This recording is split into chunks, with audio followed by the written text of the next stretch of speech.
Muito boa noite, está começando pela rede CNT de televisão, o Jogo do Poder. Um espaço aberto para a discussão política. Nós aqui da CNT acreditamos que o debate, o contraditório, é ponto de partida para o exercício de um dos direitos mais fundamentais. O de ser informado com absoluta correção e transparência. Esse é o objetivo, esse é o propósito do Jogo do Poder, que tem o prazer de receber mais uma vez o prefeito de Maricá e também presidente regional do PT, o Washington Quaquá. Boa noite, Quaquá. Boa noite, Ricardo. É um prazer recebê-lo aqui mais uma vez. Prazer aqui é sempre meu. E para participar da entrevista, eu convidei também o jornalista Leandro Rezende. Boa noite, Leandro. Boa noite, Ricardo. Boa noite, Quaquá.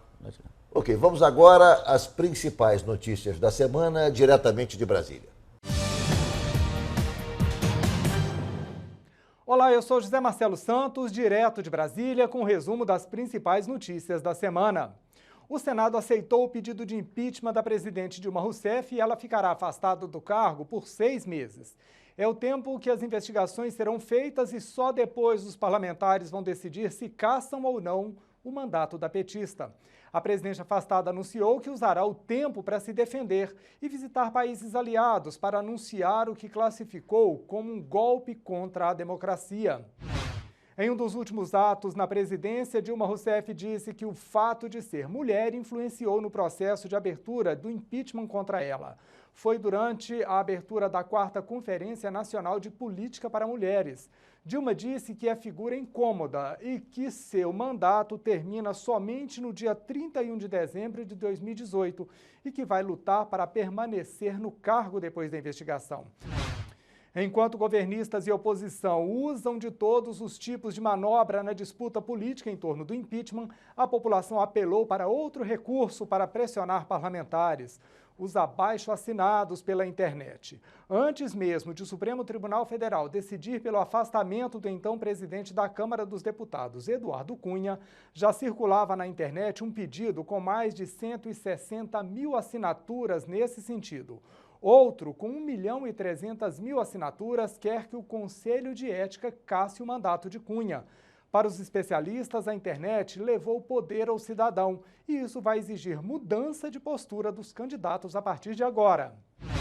O Senado cassou o mandato do senador Delcídio do Amaral. O ex-líder do governo foi preso em novembro do ano passado por tentar atrapalhar as investigações da Operação Lava Jato. Delcídio sequer apareceu na sessão nem mandou advogado. A ausência da defesa foi interpretada como uma possível manobra para abrir caminho para o recurso no Supremo Tribunal Federal. Mas o presidente do Senado disse que o senador foi notificado conforme mandam as regras e preveniu, designando um defensor dativo. O ex-ministro da Fazenda, Guido Mantega, foi levado para depor em São Paulo na 7ª fase da Operação Zelotes. A Polícia Federal investiga o possível envolvimento dele com empresas que fraudaram decisões do CARF, o Conselho Administrativo de Recursos Fiscais. Guido Mantega prestou depoimento por cerca de 2 horas. A Polícia Federal e o Ministério Público investigam o envolvimento dele com o empresário Vitor Sandri, da empresa Cimentos Penha. Eu fico por aqui, mas te espero na edição nacional do Jogo do Poder Notícias. É na quinta-feira, às 11 da noite. Até lá. Nós voltamos com o Jogo do Poder, recebendo o presidente regional do PT, Washington Quaquá. Óbvio que tivemos ainda há pouco as principais notícias da semana. E a principal notícia da semana foi a deposição, ainda que temporária, até que se julgue o mérito da acusação contra ela, do impeachment da presidente Dilma. Ela deixou o Palácio do Planalto na última quinta-feira pela manhã. Como é que você vê esse momento político do Brasil, Quaquá? Você, militante de esquerda, você, presidente do PT, você que acompanhou todo o processo de ascensão do PT ao poder e agora também presencia essa situação de dificuldade do partido diante da sociedade ou diante do estamento político. Qual é a sua análise sobre o que aconteceu?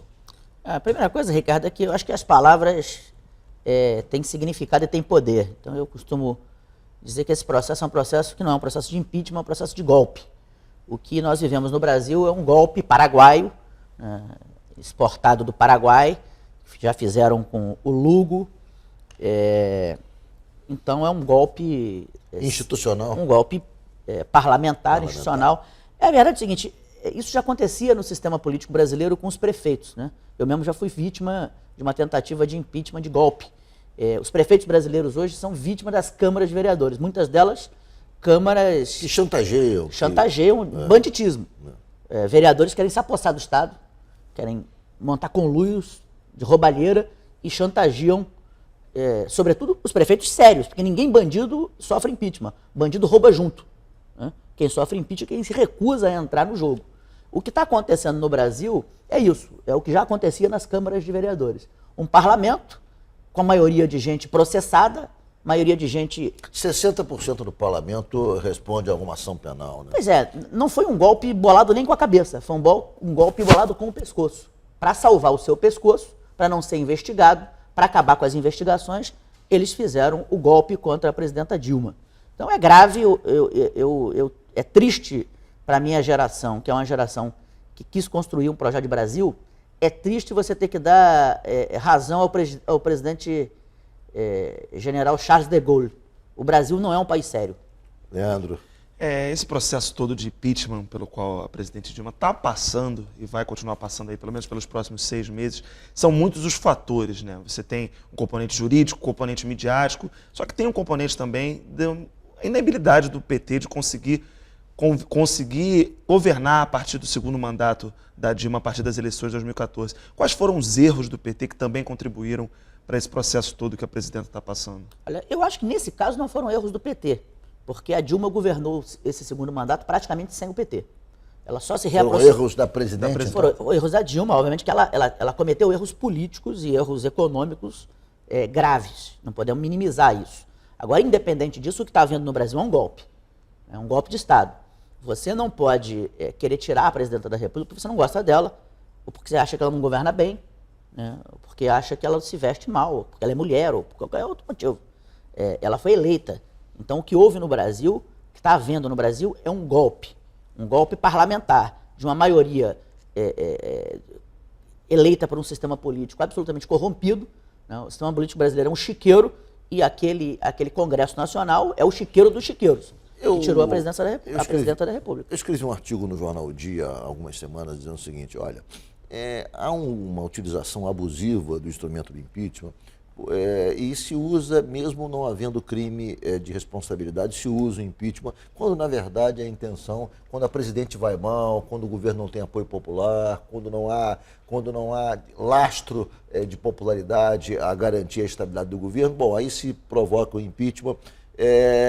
Era o momento de se fazer uma reforma política no Brasil, se aprovar de repente o recall, que você, na verdade, transfere do Congresso para a população atestar se deve continuar ou não o mandatário. Ou seja, quando há uma crise dessa grandeza, dessa dimensão, pode até o Congresso, digamos, convocar um ato revogatório e a população se manifestar com muito mais autoridade sobre a continuidade ou não do governante. Não o parlamento, que é um parlamento de baixa reputação. Concorda, Cacá? Eu acho que pode haver, a reforma política é necessária. Eu acho que se houve um erro também do PT, sobretudo nos 2 governos do Lula e no primeiro governo de Dilma, foram governos que fizeram, de fato, mudanças sociais importantíssimas no país. Milhões de pessoas deixaram a miséria, pararam de passar fome. Em qual lugar do mundo, no século XXI, 40 milhões de pessoas ascenderam socialmente, 36 milhões de pessoas deixaram de passar fome no Brasil, negros e pobres passaram a frequentar ambientes que não era permitido a eles, que a Casa Grande não permitia a eles, como as universidades, como os concursos públicos para os postos do Estado, como os aeroportos brasileiros. Isso causou uma rejeição muito grande no topo da pirâmide. Os ricos e a classe média tradicional passou a odiar não ter mais uma empregada para escravizar dentro de casa, ter que pagar direitos sociais, ficou horrorizada de ver a filha da empregada doméstica passando na universidade que o filho dele era exclusivo para o filho dele. Então, nós criamos, de fato, um setor social, um setor do topo da pirâmide, criou uma disposição muito grande com o PT. O erro do PT foi não ter organizado os pobres, foi ter dado benesses e não ter organizado as pessoas para uma vida melhor. Esse foi o nosso grande erro. A presidente Dilma não errou também, digamos, na relação política com o Congresso? Porque, na verdade, o Congresso, me pareceu, a partir de determinado momento, passou a boicotar abertamente a ação governamental. Ou seja, ao invés de votar as mensagens da presidente Dilma, votava a pauta-bomba. Na verdade, tentava implodir o governo com uma atuação parlamentar que era visivelmente tensionava implodir, tensionava a tumultuar o processo de administração do país. Ou seja, esse Congresso é ingovernável. O presidente Lula teve uma relação bem diferente com o Congresso, conseguiu ter uma relação a despeito da presença do Congresso de algumas pessoas de difícil trato, digamos assim. O presidente Lula conseguiu conduzir em bom tom essa relação, o que não aconteceu com a presidente Dilma. Quer dizer, faltou habilidade também, e a falta dessa habilidade foi decisiva para levá-la a esse cadafalso?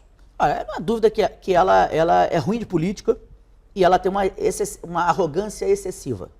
Então, ela tem erros nesse processo. Agora, ela se recusou a dar milho aos pombos. E pombo come milho. Você ia querer falar com pombo como se fala com papagaio. No Congresso não tem papagaio, não tem diálogo, tem milho. Né? E ela se recusou a dar milho aos pombos. Eu vou fazer um rápido intervalo e o Jogo do Poder volta em 1 minuto.